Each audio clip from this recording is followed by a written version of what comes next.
Hi everyone, and welcome to today's session of BIMCO Bytes on roads and footpaths.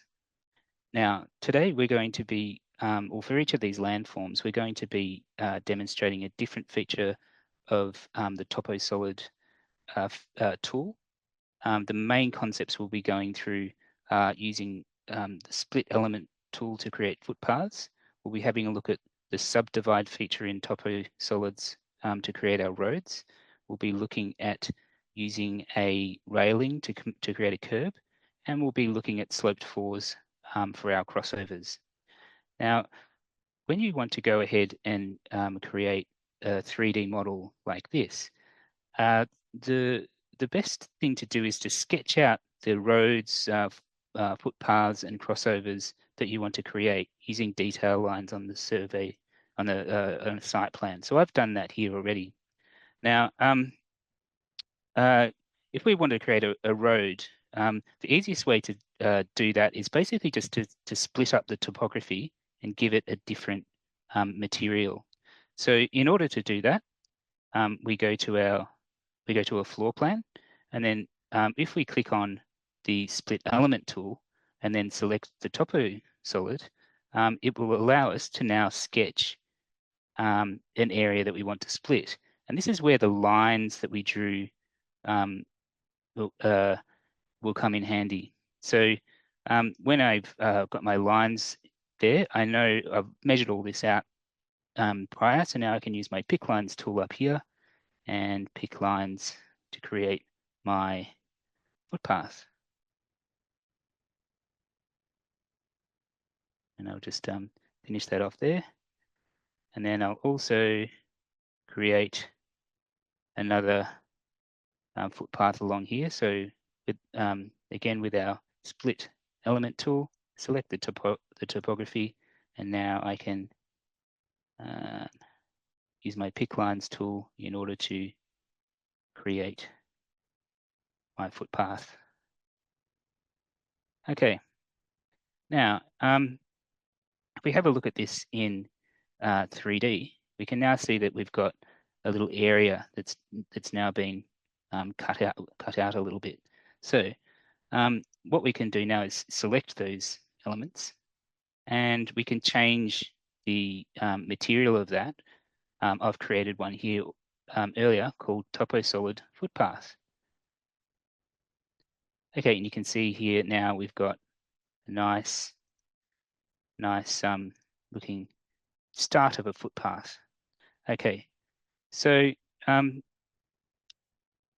looking now at creating a road, there's another feature in Toposolid called Subdivide, and what this does, it actually kind of creates an additional Toposolid that follows the contours of the site. So I'm going to draw that out now. So in order to do that, we go up to our massing and site tool, go to click on our Toposolid, and then up here you'll notice that there is a subdivide tool, and we click on that, and then now we go and sketch over our lines. And just by hitting tab there, I've managed to get all of those lines together. Here we go.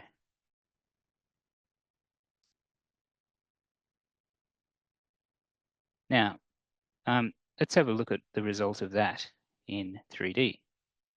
Now you can see here, it's actually created an extra form that is sitting on top of our Toposolid. Now, this has some really great features because we can actually move it around, and it will continue following the form of our Toposolid. Now, the main issue with this feature, though, is that it can't actually go into the Toposolid.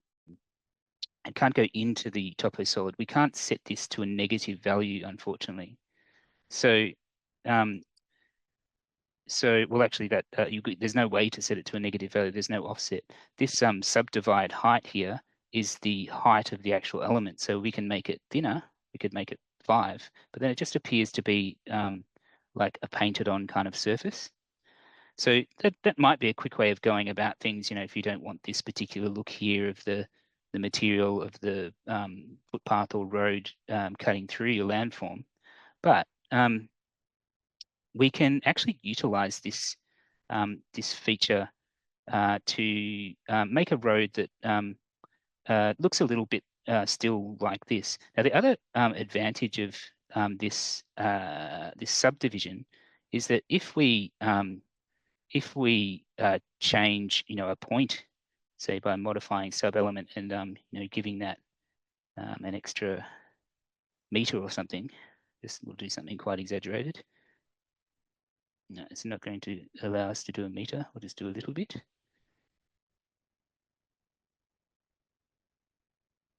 And then put it in. You see, like the subdivision actually changes with the surface. So once if you can utilize this function and you need to kind of grade the road, say you're making a car park, or we need to kind of change the way this road is working, you'll be able to kind of edit the feature just by editing the topography. Now, in order to create the road though, that sits down in the Toposolid, I'm going to utilize a combination, the split element tool and this subdivision tool. So what I'm going to do first is to split the road out and then lower it, and then use the subdivide object to place the road over the top. So let's go ahead and do that in our site plan view. So what I'll do first is I'll go onto my manage tool. Oh, sorry, my modify tool.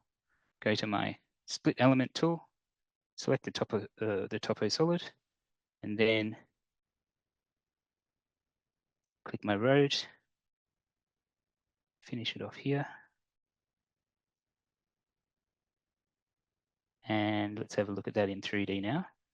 Now, what I'm going to do here is lower this down by I'm going to lower this down by 250 mil. Now, the reason for that is that I want the road to be 150 mil lower than the topography next to it. But then I want to put the subdivision element over the top, so it sort of looks like a layer of tarmac. Now, in order to do that, I can type in a formula here, equals minus 250.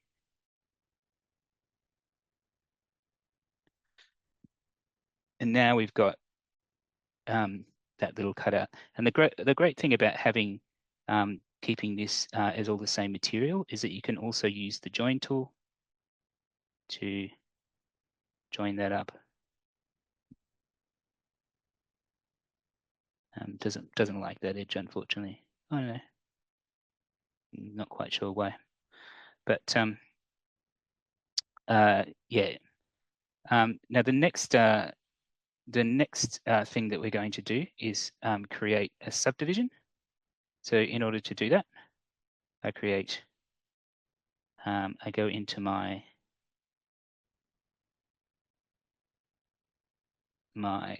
road, my Toposolid here, and then I go up to my subdivide tool, and then click on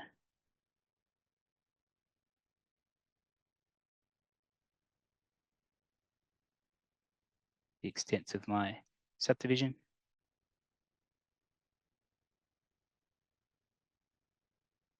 And then we can see here, if we go back to our 3D view, I'm going to change the height of that to 100, so it's not popping above the curb. And then we have our road. Now we can also tick not to inherit the contours, so we can give it a nice smooth look. Now, and that's probably good enough for our road for the time being. Now, the next thing we want to do is to create our little crossover section. So I'm going to chop out a little section here, and we're going to put in a little sloped floor for the driveway later. So I'll just go ahead and do that now. So again, selecting our split surface tool, going onto our Toposolid, using our red lines to trace, moving and make sure I'm getting that red line there.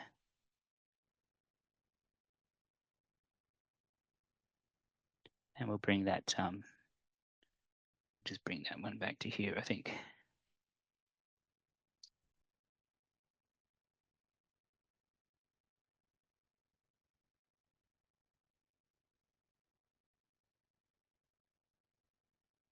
That cuts all right.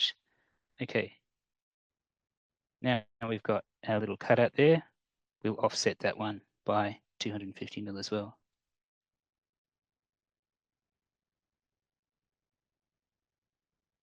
And we'll pick that one up later. Okay, so the next thing that we'd like to do is put in some curbs. So if we look at our finished model, I've got a little curb here, or a gutter, that has been created. You can see up here as a railing. So what I've done here is that I've made a custom railing family. Now, if you'd like to know about creating railings, we do have a BIMCO bytes on that. I won't get into that too much today. But what I would like to do is show you the profile of this railing. So hopefully we know that railings, you require a profile, which gives it this shape here. Now, we want to be sort of like careful about the way we make our curb, because we don't want to use these offsets too much, because the different types of places that the railing will go, will behave very strangely if we do sort of various different offsets. Now the second thing is that we want to make sure that we host the railing to the very edge of the ground form here. And the reason for that is obviously that these two topo surfaces are now split, even though I've sort of manually joined them there. They're still technically two different things. So we want to make sure that that railing is hosting very much on the edge here. Now, in order to do that, I'm going to open the profile of this railing so we can have a quick look inside of here. Now, so we go into the railing family, just go into our profiles. Sorry, the curb profile that makes that drives the railing family. You're going to see here, this is a little bit stranger than what you might expect. So this is the origin of the profile. So that's where the railing sort of default computation is around it. But what you want to do, because we're hosting the railing, in a very specific place, you want to actually position your railing profile in a place that's going to allow you to host the railing to that corner, but also appears on the actual road. So we don't want this railing to be like, we don't want the the dirt to sort of come too far in here, or we don't want it to be too far out here. So you need to adjust the railing to make sure that it's it's sitting in a reasonable spot. Now I've sort of determined that that this is a good spot for this particular railing. Well, this particular profile to make the railing, sorry. And I've loaded that into my family, and that's what's driving the railing inside inside here. So in order to make the railing, there's another sort of trick that we need to go ahead and use. Now, it's kind of easier if we go into our floor plan here and grab our railing, go to our curb. Now what we're going to do here is I'm just going to draw this railing without sort of trying to host it to anything in particular. So if we look at that, that looks good. Now the reason why I'm doing that is because it can be very tricky to get this to host into the right spot. So, and also when you're drawing these railings, as they're going around the curbs, they can actually sometimes behave in strange ways. So it's good to sort of do this part bit by bit. So now that I've sort of just drawn a section of that railing, and then we'll pick host, and then we can now see that's now on the host. Now, before we move this into position, we actually want to do a little bit of orientation. Now you can see here we've got a flip parameter here, but that's actually not going to flip. We can't actually select that because it's inside the Toposolid. But in order to kind of flip this around the right way, we actually need to edit the path here and say which direction the railing's going in. And this will be important for whether your railing is able to go around curbs, around corners. So when we, now that I've flipped that around the right way, I'm going to edit this path, and then I'm going to delete that, and then pop that on the edge. Now, all I've done here, can be kind of a lot easier to do in 3D because you can sort of see what's going on. Now, when I go finish that, you can see that's now around the right way. So if I want to go and edit the path of this one, and now I click on that one, and you can see here that still looks like it's going the right way. Oh, it doesn't want to create that one.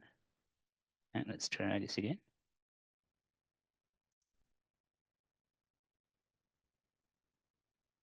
Yeah, and there we go. That looks like it's still going the right way. So we need to make sure the arrow is going backwards in that case.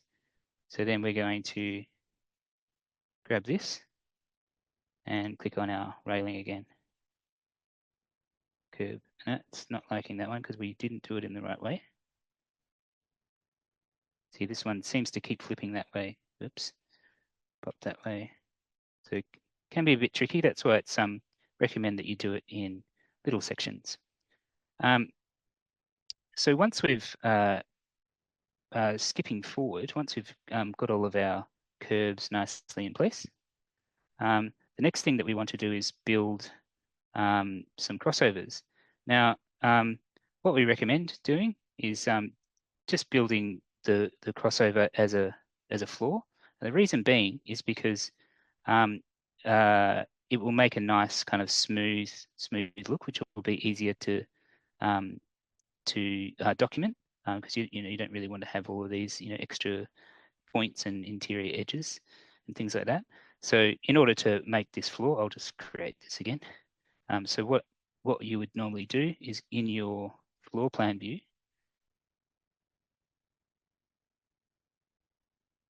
you would go to, let me just grab a floor.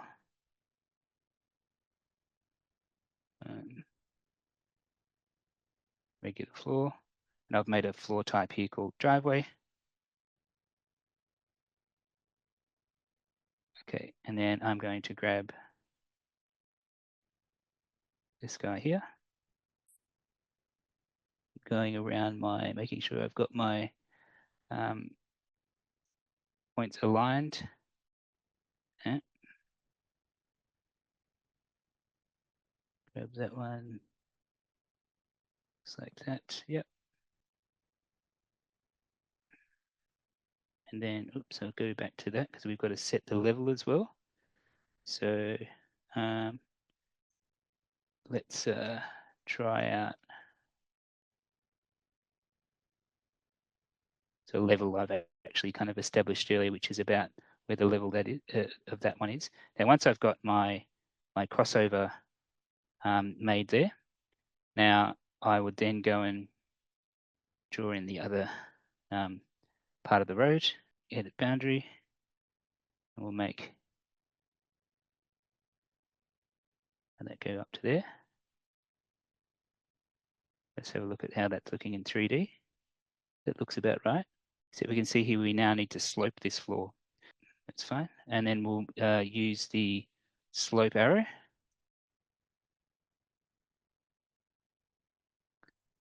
where in order to go like this, we'll go slope arrow, click on that one, height offset at tail, 150. Let's see how that's gone. Is it 150 or 200? Oh, yep, that's looking good there. All right, so that's how we would go about drawing the crossover. Now, if you have a sloped crossover, the other thing that you can do, if we were to kind of go back on that, is that you could work this out by modifying sub-elements, in which case you might need to kind of like, figure out exactly, where the various sub-elements are. It's a little bit more fiddly to do it that way, but you could end up, drawing a sloped crossover that falls in a couple of different directions like that. But yeah, try and use the simpler version if you can at first.